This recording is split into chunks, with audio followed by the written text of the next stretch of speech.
ناظرین، اسلامی تاریخ میں اگر کسی شخصیت کا نام سب سے زیادہ اختلاف، بحث اور تنازع کا باعث ہے تو وہ نام یزید بن معاویہ کا ہے۔ ایک ایسا حکمران جس کے دور حکومت میں ایسے واقعات رونما ہوئے جنہوں نے تاریخ اسلام کا رخ ہمیشہ کے لیے بدل دیا۔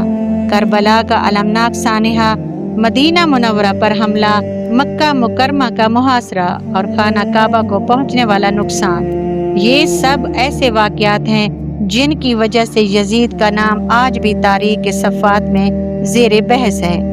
آخر یزید کون تھا؟ اسے خلافت کیسے ملی؟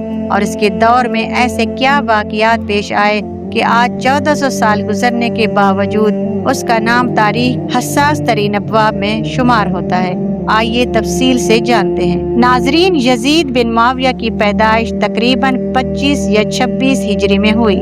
اس کے والد حضرت معاویہ بن ابی سفیان رضی اللہ تعالیٰ عنہ تھے، جو بعد میں اسلامی سلطنت کے خلیفہ بنے۔ یزید نے اپنی زندگی کا بڑا حصہ شام میں گزارا۔ دمشق اس وقت اسلامی سلطنت کا مرکز بن چکا تھا۔ شاہانہ ماحول، حکومتی طاقت اور سیاسی اثر و رسوخ یزید کو بچپن ہی سے حاصل تھا۔ جب وہ جوان ہوا تو اسے فوجی مہمات میں بھی شریک کیا گیا۔ بعض تاریخی روایات کے مطابق وہ قسطنطنیہ کے بعض مہمات میں بھی شریک رہا۔ اس طرح اسے حکمرانی اور جنگی معاملات کا کچھ تجربہ حاصل ہو گیا۔ حضرت معاویہ کے دور میں اسلامی سلطنت بہت وسیع ہو چکی تھی، لیکن ان کے سامنے ایک بڑا سوال تھا کہ ان کے بعد حکومت کس کے پاس جائے گی۔ پہلے 4 خلفائے راشدین مختلف طریقوں سے منتخب ہوئے تھے، لیکن حضرت معاویہ نے اپنی زندگی میں ہی یزید کو ولی عہد مقرر کرنے کی کوشش شروع کر دی۔ یہ فیصلہ آسان نہیں تھا۔ مدینہ منورہ میں موجود کئی بڑی شخصیات اس فیصلے سے متفق نہیں تھیں۔ ان میں خصوصاً امام حسین ابن علی رضی اللہ تعالیٰ عنہ، حضرت عبداللہ بن زبیر، حضرت عبداللہ بن عمر رضی اللہ تعالیٰ عنہ جیسے نام شامل تھے۔ بہرحال سیاسی حالات کے نتیجے میں یزید کو ولی عہد تسلیم کر لیا گیا۔ معاویہ رضی اللہ تعالیٰ عنہ کی وفات کے بعد وہ اقتدار پر بیٹھ گیا۔ 60 ہجری میں حضرت معاویہ رضی اللہ تعالیٰ عنہ کا انتقال ہو گیا۔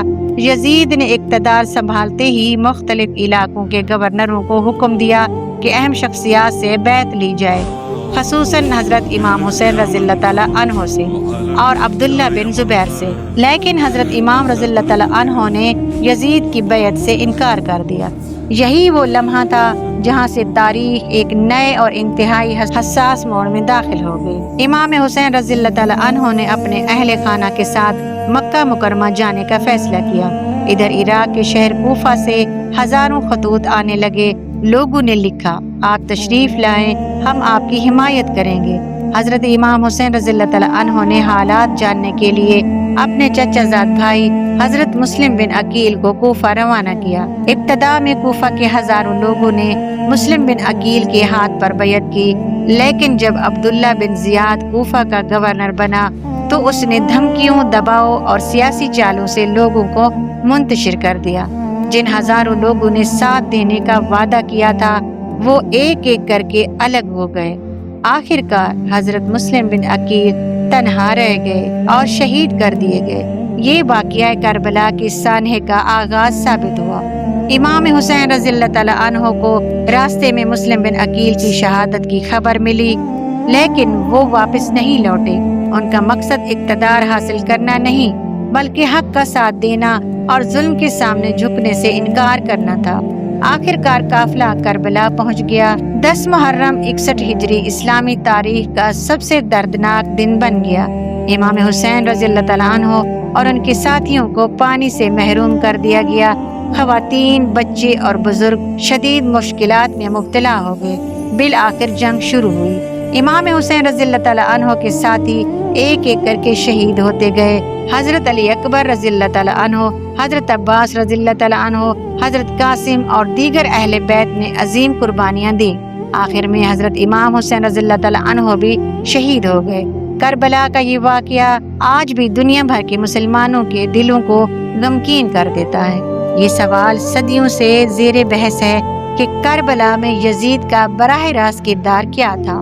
مورخین کے درمیان مختلف آراء موجود ہیں، لیکن یہ بات تقریباً سب تسلیم کرتے ہیں کہ یہ سانحہ یزید کے دور حکومت میں پیش آیا اور اس کی حکومت کے مقرر کردہ گورنروں اور فوجی کمانڈروں نے اسے انجام دیا۔